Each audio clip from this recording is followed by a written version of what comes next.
समास यहां पर हेडिंग डालिएगा। दोस्तों याद रहे कि आपको ये कोई भी किसी भी टीचर ने ऐसी ट्रिक बताई नहीं होगी आज तक। देखिए समास हेडिंग पड़ेगी, यहां से समास हेडिंग में आपको 4 क्वेश्चन स्टार्टिंग से ही इसकी परिभाषा से ही पूछ लिए जाते हैं। फिर हम चलेंगे दोस्तों ट्रिक पर, ठीक है। तो देखिएगा समास को क्या कहते हैं, तो ये जान लीजिएगा कि समास संक्षिप्तीकरण ही समास है, यानी जो संक्षेप है वही समास है, पहला क्वेश्चन। दूसरा एक स्टार बना के लिख लीजिएगा कि 2 या 2 से अधिक शब्दों के परस्पर संबंध बताने वाले शब्दों को क्या कहते हैं, तो यह भी क्वेश्चन आया है। जब भी 2 या 2 से अधिक वर्ण मिलते हैं तो दोस्तों संधि बनती है, और इसीलिए हमने इसको रेड कलर करके रखा है। याद रहे जब वर्ण मिलेंगे तो संधि बनेगी, संधि आंसर ढूंढिए ऑप्शन में, और जब शब्द मिलेंगे तो आप समास ढूंढिएगा। यानी 2 या 2 से अधिक शब्दों से मिलने से समास बनता है, और जब वर्णों के मिलने से बनेगा तो वो संधि बनेगी। Doubt clear? कोई डाउट ये आपको क्लियर नहीं कर पाएगा, किताबी ज्ञान तो कतई नहीं क्लियर कर सकती, ठीक है ना। समास के भेद कितने होते हैं ये सब जानते हैं, नहीं पता है तो लिख लीजिएगा 6 भेद होते हैं। और याद रखिए एक और पॉइंट यहां पर बढ़ाइएगा, 4 क्वेश्चन मैंने बताया, तो समास का जो विलोम होता है वो बेटा क्या होता है, व्यास होता है। ये भी यहां से आपको जानने चाहिए।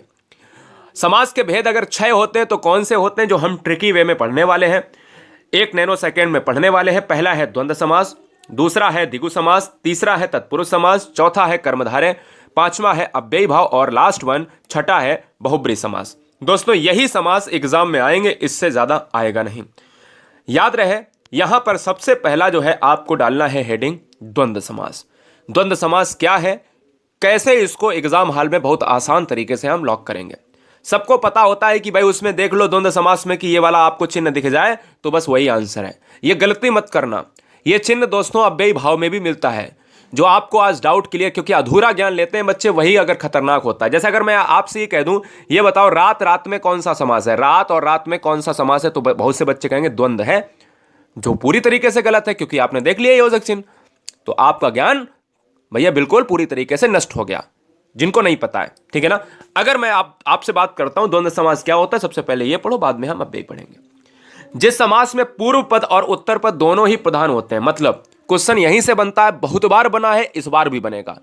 जिस समास के दोनों पद प्रधान हो, यानी पूर्व पद और उत्तर पद, अगर किसी समास में दोनों पद प्रधान होते हैं तो वो समास कौन सा होता है, तो लिखिए अपने नोट्स में, उसे द्वंद्व समास कहते हैं। यानी दोनों पद प्रधानता वाला समास द्वंद्व होगा, कोई डाउट नहीं। अब देखिएगा इसकी ट्रिक 2 है। अब 2 में एक ही ट्रिक आपका काम आ जाएगा। द्वंद्व समास में अधिकतम, हमने वर्ड लिखा है अधिकतम, सभी में नहीं, 99% जो है इस चिन्ह का यूज होता है, 1% नहीं होता है। 99% कहां पर होता है वो भी बताएंगे दोस्तों। द्वंद्व समास में अधिकतम जो है योजक चिन्ह का प्रयोग होता है, और द्वंद्व समास में और विभक्ति का लोप होता है। जैसे अगर मैं बात करूं दोस्तों राम सीता, एक तो इस तरीके से अगर लिखा है तो आपने ये देख लिया कि भैया ये वाला जो है, ये वाला चिन्ह लगा है तो लगा दिया, और राम और सीता इसको जब तोड़ोगे तो यहां पर निकलेगा मुख से कि राम और सीता, तो तुरंत हो गया। लेकिन दोस्तों हमेशा आपको एक चीज याद रखना है कि द्वंद्व समास कब होगा। द्वंद्व समास तभी होगा जब उसके आपस में शब्द विलोम होंगे। जैसे भाई का बहन है, विलोम का मतलब है उल्टा होना, भले ही लिंग बदल जाए, समान नहीं रहने चाहिए। द्वंद्व समास में योजक लगा है और योजक को लगाते ही द्वंद्व मत मार देना। यह भी चेक करना कि द्वंद्व में योजक लगा है और वो विपरीत लिंग के हैं या नहीं, या विपरीत शब्द हैं या नहीं, या विपरीत विलोम है या नहीं। समझिएगा मेरी चीज। और उसमें और का लोप हो रहा या नहीं हो रहा, यही नहीं बच्चे समझते हैं। जैसे सुख का जो है उल्टा होता है दुख, पाप का उल्टा होता है पुण्य, भाई का उल्टा बहन होता है, राम कृष्ण, माता और पिता, रात और दिन, है ना। तो ये क्या है, यह है दोस्तों आपके द्वंद्व समास हैं। यह चीज क्लियर हो गई। और जब सेम सेम आ जाए दोस्तों, बोले कि दिन और दिन, इसमें योजक चिन्ह देख लिया बच्चे ने लगा दिया, गलत हो जाएगा। हमें यह भी देखना है कि क्या सेम सेम तो नहीं है। अगर सेम सेम है तो द्वंद्व समास नहीं होगा। अब ये कैसे होगा ये आगे जानेंगे, उससे पहले हम द्विगु समास पढ़ते हैं। चलिए, जिस समास में पूर्व पद संख्यावाची हो, क्वेश्चन यहीं से बनता है कि जिस समास में पूर्व पद संख्यावाची हो वही द्विगु समास कहलाता है। चैनल पर पहली बार हो तो चैनल को ईमानदारी से सिलेक्शन के लिए ईमानदारी से हर शेर, हर शेरनी, हर बहन, हर भाई, हर गृहिणी सब्सक्राइब कर लें। दोस्तों याद रखिएगा, संख्यावाची अगर पद प्रधान है तो द्विगु समास होगा। ट्रिक क्या है कि अगर द्विगु समास में संख्या की प्रधानता है, बात खत्म। जैसे नवरत्न 9 आ रहा, सप्तदीप 7 आ रहा, त्रिभुवन 3 आ रहा, सतमंजिल 7 आ रहा। मेरी बात समझ में आई? बहुत आसान भाषा में आप सभी को हम चीज़ों को बता रहे हैं। कोई बच्चा ये नहीं कह सकता है कि भैया हमारा कोई क्वेश्चन गलत हो गया। जहां पर डिजिट होगा वहां पर बेटा क्या होगा, द्विगु समास हो जाएगा। कर्मधारय, कर्मधारय क्या है? चलिए कर्मधारय पढ़ लेते हैं और फिर आपको बताते हैं वो दिन दिन और रात रात वाला जो योजक चिन्ह वाला समस्या थी वो कहां पर आपको लगानी है, वो भी डाउट क्लियर करेंगे। कर्मधारय समास क्या होता है? कर्मधारय समास हर क्वेश्चन की परिभाषा, हर समास की परिभाषा से एक क्वेश्चन पूछा जाता है जो बच्चों को पता होना चाहिए। वीडियो लाइक जरूर कर लेना अगर अच्छा लग रहा हो, और नहीं अच्छा लग रहा है तो मस्ती से पढ़ते रहो। जिस समास में पूर्व पद विशेषण होता है उत्तर पद विशेष से होता है। अब आपको समझी में नहीं आएगा क्योंकि यही तो किताब में लिखा है। याद रहे, जो समास किसी शब्द की विशेषता बताए, हमेशा एक ट्रिक याद रखो अपने दिमाग में कि कोई भी समास आपसे पूछा जाए तो उस शब्द को, जैसे काली मिर्च है, उस शब्द को तोड़ लो 2 भागों में। काली प्लस मिर्च, भले ही ना टूटे फिर भी तोड़ लो अपने मन से, भले ही ना टूटे। जैसे पीछे हमने समास पढ़ाया तो जैसे बोला नवरत्न, 9 तोड़ लिया और रत्न तोड़ लिया। कितने रत्न है? 9। संख्या आई है, बोले द्विगु समास हो जाएगा। समस्या क्लियर हो गई। ऐसे ही कोई भी शब्द आपके सामने आए तो उसको तोड़ लो। यानी क्वेश्चन में पहला तो परिभाषा आप याद कर लीजिएगा कि अगर किसी समास में विशेषण पद प्रधान है तो कर्मधारय होगा, अगर किसी समास में विशेषता बताई जाती है तो कर्मधारय होगा। अब ट्रिक देखिएगा, विशेषता बताने वाले को कर्मधारय कहते हैं, यही ट्रिक है। अब बोले सर कैसे पहचानेंगे? मैंने कहा शब्दों को तोड़िए, लिखिए आंसर, लिखिए वहां पे क्वेश्चन लिखिए एग्जांपल में कि काली मिर्च। अब मैंने अगर लिखा भी भाई कि काली है और एक तरफ लिखा मिर्च है, क्लियर है? तो ये मिर्च कैसी है दोस्तों? काली है। ये मिर्च की विशेषता है कि वो काली है। अगर मैं पूछूं कि तुम्हारे पास कैसा कोट है या तुम्हारा कैसा रंग है, बोला कि मेरा रंग जो है सफेद है, मेरा रंग काला है, तो उसके रंग की विशेषता है कि दोस्तों वो काला है। या मैं कहूं कि रमेश जो है बहुत ईमानदार लड़का है, तो उसकी क्या विशेषता है कि वो ईमानदार है। इसी तरीके से इस मिर्च की क्या विशेषता है? लाल है, नीली है, पीली है, हरी है। तो लाल मिर्च जो है कैसी है? या तो लाल होगी, लाल मिर्च भी कहीं ना कहीं कर्मधारय है, काली मिर्च भी कहीं ना कहीं कर्मधारय है।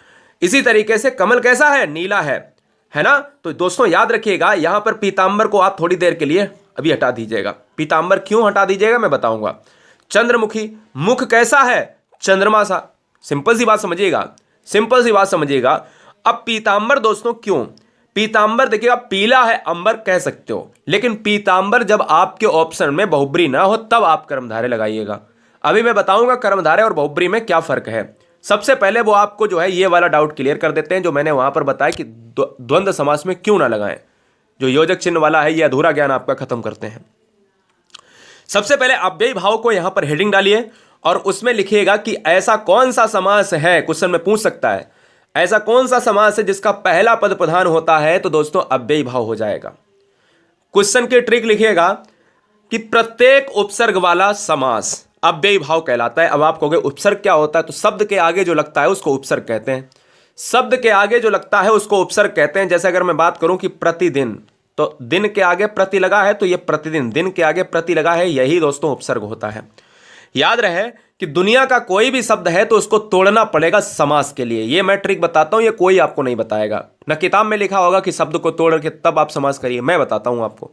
ना कोई यूट्यूब चैनल वाला बताएगा आपको, क्योंकि आपको ऐसी ट्रिक बता रहा हूं जिससे एग्जाम में 100% में आपको सोचना ही नहीं पड़े कि अरे ये भी हो सकता है क्या, ये भी हो सकता है। 2 ऑप्शन में कंफ्यूजन नहीं, सिर्फ एक होगा, धुआं धुआं करना है उसी एक ऑप्शन को। देखिए दोस्तों, दुनिया का कोई भी आपके पास शब्द हो तो उसको तोड़ लिया करिएगा। प्रत्येक उपसर्ग का मतलब है कि आप स्थान के आगे देखिए यथा लगा है, हमने कहा आ धन जीवन, जीवन के आगे आ लगा है, आंसर क्या हो गया? अव्ययी भाव। दिन के आगे प्रति तो उपसर्ग है, अव्ययी भाव। समय के आगे यथा उपसर्ग है, अव्ययी भाव। अब एक और चीज लिखिए कि अगर नोट में लिखिए नीचे, अगर कोई समास रिपीट शब्द होता है, जैसे रात रात और योजक लगा है तो बच्चे द्वंद्व लगा देते हैं। कोई भी शब्द रिपीटेशन में होता है, कोई शब्द बार बार आए और उसमें द्वंद्व वाला समास का जो योजक चिन्ह है यूज हो रहा है, तो दोस्तों वो अव्ययी भाव होगा। और जब दोस्तों आपस में विलोम हो, जैसे रात और दिन, तब क्या होगा? तब ये द्वंद्व हो जाएगा। क्यों? क्योंकि आपस में विलोम। आपस में जब विलोम ना हो दोस्तों तो याद रखिएगा, क्या याद रखिएगा दोस्तों, तो वहां पर अव्ययी भाव होगा। क्लियर है? याद रखना है। और जब रिपीटेशन में हो तो दोस्तों वहां पर आप क्या लगाओगे? आप अव्ययी भाव लगाओगे, और जब ना रिपीटेशन में हो, जब विलोम हो, तो द्वंद्व लगाओगे। ठीक है, चलिए बहुब्री समास क्या होता है? बहुब्री समास दोस्तों देख लेते हैं क्या होगा। चलिए, बहुब्री समास वो होता है कि जिस समास में दोनों पदों के माध्यम से एक विशेष तीसरे अर्थ का बोध होता है। नीचे लिखो, एक हेडिंग नोट बना के नई हेडिंग लिखाता हूं। ऐसा समास जिसका कोई भी पद प्रधान नहीं होता है वो बहुब्री समास कहलाता है। ठीक है, याद रखिएगा, दशानन 10 मुख हैं जिसके, अर्थात रावण। ठीक है, मेरी बात समझ गए? बहुत बढ़िया दोस्तों, आप समझ गए होंगे कि कहीं ना कहीं जो समास होता है बहुब्री में, वो तीसरे पद की प्रधानता की बात करता है, तीसरा अर्थ निकलना चाहिए। जैसे उस शब्द में कुछ नहीं है, जैसे अगर हमने बात करी, फिर से मैं रिपीट कर रहा हूं, दशानन 10 मुख हैं जिसके, अर्थात रावण। दशानन में रावण का तो जिक्र नहीं है, लेकिन आनन का मतलब है कि 10 मुख हैं, तो एक ही बंदा है, और एक बंदा है वो रावण। नीलकंठ भगवान किसकी, शंकर की बात कर रहा है। नीलाकंठ है जिसका लंबा है उधर, भगवान गणेश जी। गिरधर, गिरि को धारण करने वाले, अर्थात भगवान श्री कृष्ण। इन सभी में शिव जी हुआ, रावण हुआ, या गणेश जी हुए, श्री कृष्ण। इन ये क्वेश्चन पूछा जाएगा, लेकिन क्या इसमें ये जिक्र है? नहीं है। क्या नीलकंठ में भगवान शिव का जिक्र है? नहीं है। इसको निकालना पड़ेगा, इसको भी निकालना पड़ेगा, इसको भी निकालना पड़ेगा। बहुब्री तो बहुत आसान होता है। अब दोस्तों तत्पुरुष की अगर मैं बात करूं तो आपको मैं बता दूं, यहां पर आपको 4 यहां 5 कर लेना। ठीक है ना, छठा हो गया था, 5 कर लेना बहुब्री में। छठा है तत्पुरुष। जिस समास में पूर्व पद गौड़ तथा उत्तर पद प्रधान हो, तत्पुरुष समास कहलाता है। यानी पहला पद जिसमें पूर्व पद प्रधान होगा तो वो दोस्तों आपका अव्ययी भाव, जिसमें उत्तर पद प्रधान होगा वो तत्पुरुष। ध्यान दीजिएगा, मेरी बात ध्यान दीजिएगा। अगर क्वेश्चन में पूछा जाए पहला पद प्रधान तो अव्ययी भाव, दूसरा पद प्रधान तो तत्पुरुष, दूसरे पद को ही उत्तर पद कहते हैं। तत्पुरुष समास के 6 भेद होते हैं। एक कर्म तत्पुरुष, करण तत्पुरुष, संप्रदान तत्पुरुष, अपादान तत्पुरुष, संबंध तत्पुरुष और अधिकरण तत्पुरुष। क्वेश्चन में यहीं से पूछा जाता है। तत्पुरुष थोड़ा सा आपको कठिन लगता है जब क्वेश्चन में ये पूछ देता है कि ये बताओ रोगग्रस्त में कौन सा समास है। ठीक है ना, और ऑप्शन में आपको ये 4 ऑप्शन दे देगा, इनमें से है तो तत्पुरुष, लेकिन कौन सा तत्पुरुष है। अगर आपसे कह दे कि रोग मुक्त में कौन सा समास है तो भैया दिक्कत है। रोगग्रस्त में अगर देखा जाए तो करण भी आ जाता है, और रोग मुक्त की बात जब कोई चीज अलग हो रही, रोग बिल्कुल जा रहा है, मुक्त हो रहा है शरीर से, तो अपादान तत्पुरुष, क्योंकि से आ रहा है। समझिए ट्रिक क्या है कर्म तत्पुरुष में, तो कर्ता ने कर्म को, हमेशा कर्म के साथ जो आपका विभक्ति होता है वो को का लोप होता है। जैसे मतदाता, मत को देने वाला, आंसर क्या होगा? कर्म तत्पुरुष। गिरह को काटने वाला, आपको उसका अर्थ निकालना होगा। गिरह को काटने वाला, तो को आया है तो कर्म हो जाएगा। यहीं पर करण तत्पुरुष में से आता है। विभक्ति क्या है? से। जहां करण कारक चिन्ह का उपयोग हो और से विभक्ति का प्रयोग हो। लिख लीजिएगा। जन्मजात में समास कौन सा है? अब 4 ऑप्शन दे दे, कर्म तत्पुरुष, अधिकरण तत्पुरुष, करण तत्पुरुष या कर्म तत्पुरुष या कर्ता तत्पुरुष, जो कुछ भी आपको दे फिलहाल। तो वहां पर अगर आपको यहां पर करना पड़ेगा कि भाई जन्मजात तो जन्म से उत्पन्न, तो जहां पर से आएगा वहां पर कर्ण तत्पुरुष। याद रहे कि अलग नहीं हो रहा है। जब से अलग के रूप में होगा तो अपादान होगा। मुंह मांगा, मुंह से मांगा तो कर्ण तत्पुरुष। गुणहीन, गुणों से हीन तो भाई कर्ण तत्पुरुष। मेरी बात ध्यान से सुन रहे हो? बहुत बढ़िया। संप्रदान तत्पुरुष का मतलब क्या है जान लेते हैं। जहां संप्रदान कारक चिन्ह का लोप होता है, संप्रदान कारक चिन्ह का मतलब होता है कि कोई के लिए की बात कर रहा है, के लिए। ठीक है ना, और के लिए का मतलब होता है कि संप्रदान कारक होगा। आप संप्रदान तत्पुरुष को संप्रदान कारक से जोड़िए। जैसे हथकड़ी, हाथ के लिए कड़ी है तो आंसर संप्रदान। सत्याग्रह, सत्य के लिए आग्रह है, आंसर संप्रदान। युद्ध भूमि, युद्ध के लिए भूमि, जो भूमि है वो युद्ध के लिए है तो आंसर संप्रदान, क्योंकि सभी में के लिए आ रहा है, संप्रदान हो जाएगा।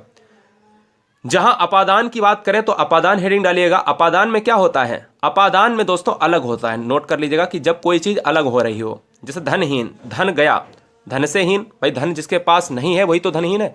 भयभीत, भय से भीत, इसमें भी से आएगा, लेकिन फर्क इतना है कि इसमें जो है अलग नहीं हो रहा है और इसमें अलगाव हो रहा है। करण में साधन के रूप में होता है और अपादान में अलगाव के रूप में होता है। जन्माग्न, जन्म से अंधा, पूरी तरीके से आप याद रखिएगा। ठीक है ना।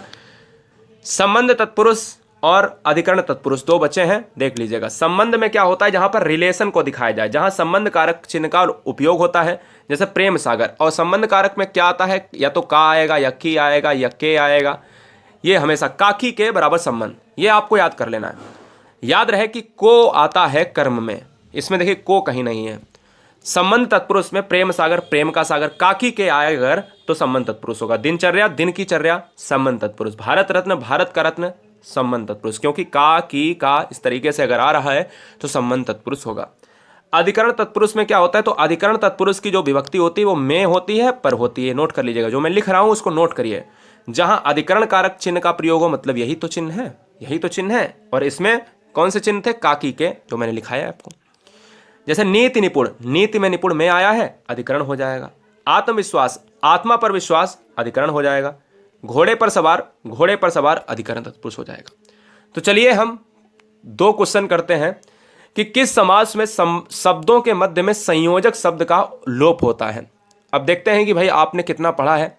तो हमने कहा कि संयोजक शब्द का जो प्रयोग होता है वो किसमें होता है, योजक चिन्ह की बात करें। अब ध्यान रहे, योजक चिन्ह केवल द्वंद्व समास में ही प्रयोग होगा। वो एक अपवाद के रूप में अव्ययी भाव की बात करता है, क्योंकि क्वेश्चन की परिभाषा ही द्वंद्व समास की है, जहां पर योजक चिन्ह प्रयोग हो, संयोजक चिन्ह प्रयोग हो। वो हमारे पूर्व पद संख्यावाची शब्द है, तो आंसर सिंपल सा है कि द्विगु समास हो जाएगा, क्योंकि कहीं ना कहीं हमारा संख्यावाची जो डिजिट बताता है वो ऑप्शन डी हो जाएगा। एक और कर लेते हैं, जन्माग्न। तो मैंने कहा जन्म से अंधा, तो से किस में आएगा, तत्पुरुष में आ जाएगा। इसी तरीके से यथा स्थान, अगर कोई दुनिया का कोई भी शब्द है, अगर उसमें उपसर्ग लगा स्थान के आगे तो उपसर्ग लगा है तो वो अव्ययी भाव तो जाएगा, तो लेकिन उसका विग्रह क्या होगा, स्थान के अनुसार, है ना। एक और कर लेते हैं, जिस समास में दोनों पदों के माध्यम से एक विशेष तीसरे अर्थ का, भाई दोनों पदों के माध्यम से तीसरा अर्थ निकले, तो मैंने कहा था दशानन, लंबोदर, तो क्या हो जाएगा, बहुब्री हो जाएगा। ये वीडियो कैसी लगी आप सभी कमेंट बॉक्स में जरा जरूर बताइए। नीचे टेलीग्राम की लिंक है, पीडीएफ को प्राप्त करने के लिए गुरुजी वर्ल्ड का टेलीग्राम ग्रुप ज्वाइन करें। हर बहन हर भाई लाखों की संख्या में जुड़े हुए हैं। जय Hind, Vande Mataram. Super fast video के लिए गुरुजी वर्ल्ड आपका हमेशा स्वागत करता है।